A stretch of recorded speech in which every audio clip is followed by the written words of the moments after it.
ഹിദായത്ത് അള്ളാഹുവിൻ്റെ മാത്രം അധികാരത്തിൽപ്പെട്ട സംഗതിയാണ്. നമ്മൾ മുസ്ലിമായ ഒരു ഉമ്മക്കും ഉപ്പാക്കും ജനിച്ചു എന്നതുകൊണ്ട് നമുക്ക് കിട്ടിയ വലിയൊരു അനുഗ്രഹത്തിൻ്റെ വില നമുക്കറിയില്ല.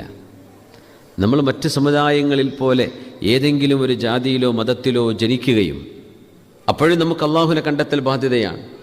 എന്നിട്ട് നമ്മുടെ അന്വേഷണങ്ങളും നമ്മുടെ ഗവേഷണവും ഈ വഴിക്കൊരു പക്ഷേ ജന്മത്തിൽ വന്നില്ല എന്ന് വരും. നമ്മളേതോ കള്ളുടിയന്മാരായിട്ട് ജീവിക്കുന്നുണ്ടാവും. അങ്ങനെയൊന്നും പോകാതെ ചിന്തിച്ച് ആലോചിച്ച് എൻ്റെ ജീവിതം എന്നെ പടച്ചത് ആരാണ്, ഈ ജീവിതത്തിൻ്റെ ലക്ഷ്യം, ഞാൻ എന്തിനിവിടെ വന്നു, ഞാൻ എങ്ങോട്ട് പോകുന്നു, ആർക്കിതിന് ഉത്തരം തരാൻ കഴിയും, ഈ അന്വേഷണമാണ് ഇസ്ലാമിലേക്ക് എത്തുന്നത്.